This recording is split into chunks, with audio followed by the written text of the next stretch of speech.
Nous sommes à présent avec l'un des hommes les plus prisés de cette rencontre. Heureusement, il s'agit de Kémi Séba, le dirigeant de Urgence panafricaniste. On le sait, grand militant anti-impérialiste. Aujourd'hui, on le retrouve ici à Sochi. Kémi, alors je ne sais pas s'il faut te tutoyer ou vous voyez, de toutes les façons. Alors, tu fais partie des invités de marque, je le dis ainsi, de cette rencontre, ce premier sommet Russie-Afrique. Déjà, tes impressions?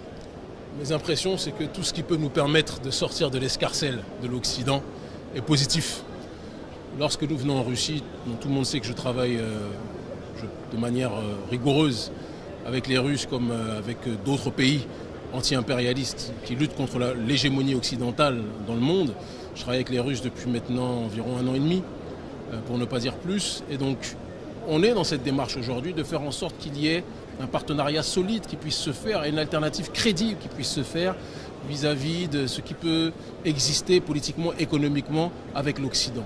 La Russie a une démarche pragmatique, la Russie est dans une dynamique de souverainisme, la Russie est dans une dynamique de pousser les Africains à s'autodéterminer, c'est notre langage, c'est notre discours. Donc c'est la raison pour laquelle moi j'ai accepté de travailler avec ces derniers. Mais je le dis toujours, le seul messie de l'Afrique, et je tiens à insister dessus, c'est l'Afrique elle-même. Et je pense qu'il faut qu'on soit très rigoureux dans la manière d'aborder nos rapports avec les autres pays. J'ai vu beaucoup de gens qui disaient « Ah, ça y est, on a trouvé un autre messie ». Non, non, non. Le seul messie de l'Afrique, c'est l'Afrique elle-même. J'insiste beaucoup dessus. Maintenant, l'Afrique doit décider de manière sage, de manière lucide, de manière rigoureuse, quels sont ses nouveaux alliés et avec qui elle peut faire un long chemin ensemble. Et le but final, en réalité, c'est que l'Afrique puisse finir par se débrouiller elle-même et qu'elle n'ait plus besoin d'être systématiquement en partenariat avec les autres, parce qu'on a tout sur nos sols. Mais à l'heure actuelle, pour sortir des tentacules de la pieuvre occidentale, il faut qu'on soit capable de trouver des contre-pouvoirs. Et je pense que le président Vladimir Poutine a prouvé dans le monde entier, que ce soit au Moyen-Orient, que ce soit en Amérique du Sud, qu'il est capable de pouvoir être un contre-pouvoir sérieux, solide, vis-à-vis de l'hydre impérialiste occidental. Alors, Kémi, justement, quand on rentre dans un domaine qui est le vôtre, quel est l'enjeu géopolitique d'une telle rencontre? On sait que l'Afrique, du moins ce qui est présenté de l'Afrique, on nous dit que l'Afrique ne pèse pas grand-chose sur le plan géopolitique. Qu'est-ce qu'on peut donc dire? Est-ce que ce nouveau partenariat avec la Russie va créer le déclic? Alors, on dit officiellement, ou du moins les chancelleries occidentales disent que l'Afrique ne pèse pas grand-chose géopolitiquement. Or, toutes les nations du monde se retrouvent en Afrique. Donc en réalité, tout le monde sait officieusement que l'Afrique est l'enjeu numéro 1 du monde. On parle même du Moyen-Orient, mais j'ai envie de vous dire que ce qui se passe en Afrique est même peut-être plus important ou similaire. Simplement, les Occidentaux, les oligarques occidentaux ont développé la méthodologie de la guerre sous proxy, ce qui fait qu'on a l'impression qu'on se tue les uns les autres, alors qu'en réalité, chacun est sponsorisé par telle entité occidentale contre telle entité occidentale et ils se battent. Nous, notre démarche, c'est l'autodétermination.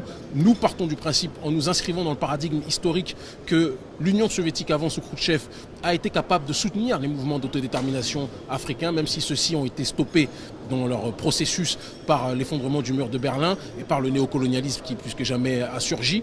Mais aujourd'hui, Poutine a compris qu'il y a des mouvements qui résistent, et donc il est dans cette démarche de soutenir tous les mouvements souverainistes dans le monde.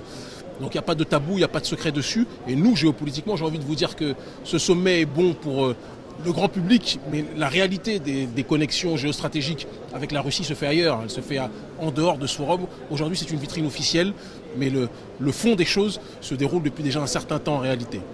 Cette démarche russe, et ce sera notre dernière question, cette démarche russe, est-ce qu'elle pourrait aujourd'hui créer plutôt des difficultés à d'autres grandes puissances? On le sait, on a très souvent vu des grands sommets, États-Unis-Afrique, France-Afrique, Chine-Afrique, etc., etc. La Chine est toujours restée dans sa diplomatie silencieuse. Aujourd'hui, elle sort. Est-ce que cela peut créer, j'allais dire, des difficultés à d'autres? De toute façon, vous savez que la loi du marché fait que de toute façon, chacun essaye d'avancer pour ses propres intérêts. Maintenant, il faut aussi analyser géopolitiquement que la Russie et la Chine ne sont pas les pires ennemis. Ils peuvent être des concurrents sur un certain nombre de terrains, notamment l'Afrique, ça va être le cas d'ici très peu de temps. Mais il y a la dynamique aussi du monde multipolaire dont parle mon camarade et ami, l'intellectuel russe, conseiller des autorités russes, Alexandre Dugin, excusez-moi, et qui parle de cette nécessité que, dans cette volonté de briser l'hégémonie d'un seul bloc, que chacun puisse être capable de se donner la main pour avancer. Donc la Russie et la Chine sont concurrents sur certains aspects, mais ils ont aussi des intérêts convergents sur un certain nombre de points, et ils préféreront favoriser les uns et les autres que favoriser l'Occident, c'est évident. Maintenant, le plus important, c'est que nous soyons capables de tirer notre épingle du jeu dessus, en comprenant qu'en politique, il n'y a pas d'amis, il n'y a que des intérêts.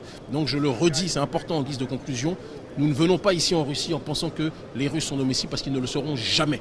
Et si on se comporte comme des paillassons, la Russie se comportera avec nous comme l'Occident l'a été. Mais si nous nous comportons de manière autodéterminée, de manière souverainiste, avec un discours et des actions politiques fortes qui vont dans ce sens-là, de la valorisation de notre patrimoine, je peux vous assurer que la Russie va nous traiter autrement. Et moi je le vois, c'est-à-dire que petit Africain que je suis et mon ONG que nous sommes, la manière dont les autorités russes peuvent respecter notre travail peut donner matière à réfléchir par rapport au nouveau monde dans lequel nous vivons.